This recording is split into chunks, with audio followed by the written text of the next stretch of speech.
Well, I'd like to start, if I may. But just for this group, I need to sort of say some words by way of introduction, which is thank you very much for having us here. This is a great occasion for all of us to sort of recreate what the Inklings are. And I think, the Inklings still live, if you like. Their spirit lives, and this is what we're exploring and seeing how we can take that forward. Now, in my case, I've always been Owen Barfield all my life, and grandfather's been grandfather all my life. But my journey with the Inklings has only been 15 years or so, since I was appointed as literary trustee, and I kind of started looking into his work, reading his work, and studying his work. And from time to time, very rarely, I get invited to give a talk, sometimes here at Oxford as well. And whenever I'm at Oxford, I always start or try to say, if there's anyone in the room, any academics who can read and explain, particularly Barfield, please step forward, because I don't really want to be here. I'd rather somebody else be here doing this right now, but there just is nobody. You wouldn't have found a stand-in. So, I'm sorry, but it has to be me. But who knows, maybe one day somebody will step forward. And I don't think it's because people at Oxford University are particularly dim. Also, you might have your own opinions about that. I think it's because it's sort of countercultural, And it's even more countercultural to be an Inkling now than when the Inklings were being Inklings. So even then it was unfashionable to talk about things like Christ. Now, you really be putting yourself, outside of the norm to talk about Christ. So I think there's maybe that, and we need to sort of overcome it and find those champions that will come forward. Since in 15 years of asking, I've had no response at all from anybody, I'm going to try another tact. And I'm going to say there were some clever people. Their names were Lewis and Tolkien. They heard what grandfather was telling them. They listened carefully, and they applied it in their fictional work. Their fantasy literature incorporated Barfieldian philosophy. And they were phenomenally successful as Oxford academics. Now, other people have also incorporated grandfather's philosophy, and probably he was most popular in the 1970s because he was a professor in America then. And there were some Americans like Saul Bellow and Howard Nemerov. Howard Nemerov went off, and he was poet laureate for America and the Pulitzer Prize winner. And even right now, there's a lady called Susanna Clarke, and she's written a novel called Piranesi. Now, she was told about Barfield through Malcolm Guite, and Piranesi's just won the 2021 Women's Prize for Fiction. So if you read Barfield and understand what he said and apply it to your fiction, I'm not saying that you will be instantly successful. But I'm saying your life will be incredibly enriched. You will be like Tolkien. You'll never be able to see the world again. Everything will take on a new meaning to you. So I think I've said enough. But, please, can someone start looking at this? Right. When I was asked to pick something to read, I thought, okay, what do I do? And I thought, well, I'll just start at the beginning. So the first Inkling book that was ever published was a fairy tale by Barfield. And Barfield had shared it with his best friend C.S. Lewis, and Lewis had shared it with his friend Tolkien when Tolkien had kids. Both of them had really admired it, Tolkien in particular because he got the feedback from the children as he read it to the children. They didn't want the book to be handed back to Lewis, and Lewis fed that back to Barfield. So let's start at the beginning. So this is a book that was published in 1925. It was published by Faber and Guire, who are the precursors to Faber and Faber. And this is the year that T.S. Eliot joined Faber and Faber. And T.S. Eliot and Barfield knew each other very well. There's a sort of a long relationship there. So let's just start with the reading. And I'll stand up if you don't mind. It's not too long, this reading. But here we are. The Silver Trumpet by Owen Barfield, Part 1, Chapter 1. So it starts like this. Once upon a time, there were two little princesses whose names were Violetta and Gambetta, and they lived in Mountainy Castle. They were twins, and they were so like each other that when Violetta came in from a walk, with her feet wet, Gambetta was sometimes told to go and change her stockings, because the queen couldn't tell which from the other. But that didn't happen often, because if Princess Violetta was out for a walk, Princess Gambetta was almost sure to be with her. Indeed, they were so fond of one another that you might have thought they were tied together with a string. All the same, the queen used to be so fussed and worried by the confusion that, what with one thing and another, she persuaded the king to appoint a special lord to distinguish between them. And he was called the Lord High Teller of Other from Which. The first thing he did, after he was given this office, was to decree that everyone should call them by shorter names, because, as he said, their names both ended with "etta," and that made it much harder to tell. "Why does it make it harder to tell?" said the king. "I don't see why it should make it harder."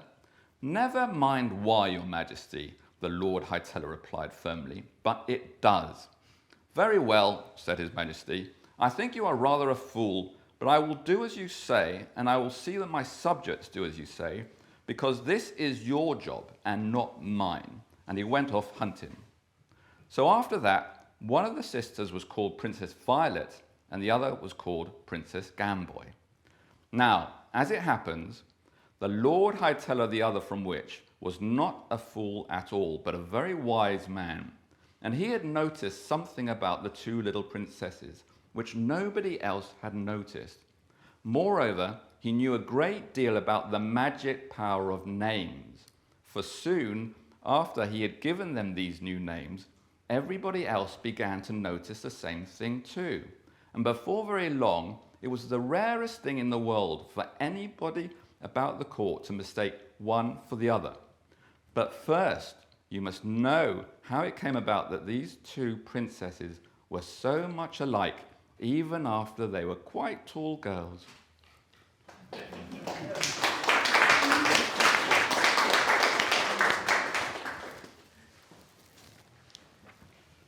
Right. I mean, people are probably unfamiliar with this book, and I can't hold that against you because it's not published. So one of the things I want to do is find a publisher. You know, there's so many things to do, but publishing this book is one of on my to-do list. But I was wondering, well, somebody's got to say something about this book, so we might as well see what Grandfather said about it. And so the Grandfather explained that this book, this story of his, he wanted it for general consumption, a children's story, but he wanted to bring out the importance of the romantic element in relationships between a man and a woman. But more widely than that, the importance of the feeling element in life. And the silver trumpet of the title is a symbol of the feeling element in life, which gets hidden and then is discovered again. So that feeling element, as Grandfather understood it, is really a spiritual attribute of the soul. There are three principal spiritual attributes. Feeling is the central one, which is bounded on both sides by thought and will, an active and a passive. So you have this idea of active, passive, and rhythm with feeling in the middle as a spiritual element of the soul. And of course, there's a prince that comes into the story, and the princess marries the prince, and the princess is, again, that soul uniting with the higher ego, if you like. So this is kind of the narrative of Grandfather, which he was consistent. Everything he wrote was the same thing. So Grandfather said, I just said the same thing time and time again. I just wrote it different ways. Plays, novels, fairy tales, everything. He was just saying the same thing, which is that we have a soul, a spiritual component to that soul, and there's a destiny to sort of find our ego, if you like. Was that the only fairy tale that he wrote, or were there others? He wrote some others, shorter ones, but this was published by Faber and Faber. So. It's very early for the Inklings group. You think of them as fairy tale writers, but that precedes. Yeah. I mean, you can really see it appealing to Lewis and Tolkien, certainly, in the way that Lewis was such a fan of the George MacDonald sort of Curdie stories. It feels in that kind of that sort of genre to me. Proof of concept as well, because I think they would have got the philosophy that lies behind it. Yeah, Because there was already a philosophy there. Yeah.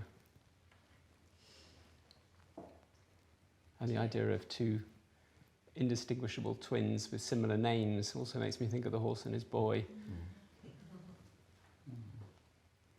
I mean, The Lion, the Witch and the Wardrobe was written for and dedicated to Lucy Barfield, my aunt. And Lewis was the godfather of Lucy. So he was kind of involved with the Barfield children as well. Yeah, so absolutely. Kind of well, there's that connection wonderful there. letter at the beginning, isn't there, where he says, you know, I wrote this for you when you were a girl, but probably because you grow up faster than I write stories. By the time I finished it, you'd be too old to read it, which I love. But we're never too old, really, you know, to read the underlying message from the fairy tale. Yeah. And that theme of names and the magic of names is something that all the Inklings share. Yeah, I try to emphasise that bit, the magic of names. That's it. And grandfather's next book was History in English Words. So his theme was the evolution of consciousness. That's what his theme was. But he looked at it in evidence in language, which is where he connected with Tolkien and philology. They were both philologists, and their love of language. And that book on poetic diction. Poetic diction came next. Yeah. Poetic diction was his thesis at Oxford University, which he had written as an undergraduate, but he couldn't find a supervisor. Nobody could supervise him writing that book. So it just hung there. Yeah. And then a few years later he published it. Having dedicated it to Lewis, of course. And Lewis referred to it all the time in his lectures. Yes, I'd say Charles Williams, maybe say a bit more about this later, but he saw himself as carrying forward a tradition, a poetic tradition, and he's clearly pastiching older poets like Swinburne and kind of going right back to Shakespeare and Spencer and how he constructs his verse. And that wasn't really in fashion at the time. You know, what was in fashion was more like the love song of J.R.R. Prufrock and Eliot and that school, Pound and the rest of it. And Williams didn't see himself as doing something that was in fashion necessarily, but really speaking to what he saw as important. Perhaps with that kind of that fairy tale mode being not something that Williams ever did, but in that same vein of wanting to find the true and represent it in a way that's startling to the current age. Well, poetry is keen there because both Lewis and Barfield, when they first met each other, saw themselves as poets, first and foremost. They had a kind of self-image as poets, but they were undergraduates. Neither of them are that successful as poets, it should be said. But grandfather wrote long narrative poems, and he finally got it published 2 years ago. So The Tower, which he wrote, has only just been published. And his long novel has yet to be published. So, this is a story that's still unfolding. So his novel is called English People, yet to be published.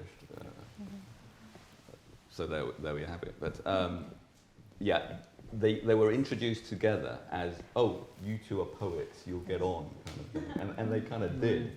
Yeah. So poetry is very important, and seeing themselves as a poet, and the romantic element in life as well, which is what the fairy tale brings through. Don't know how encouraging this is for the creative writing team here. Probably hoping to get published within the next century.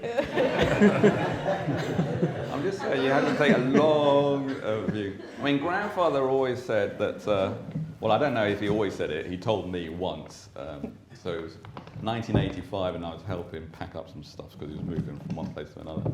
And he said, it'll be 50 years before my work is sort of accepted or acceptable in society. So 50 years takes us to 2035. So, the fact that we're even talking about it now, we're ahead of the curve. So well done on being here.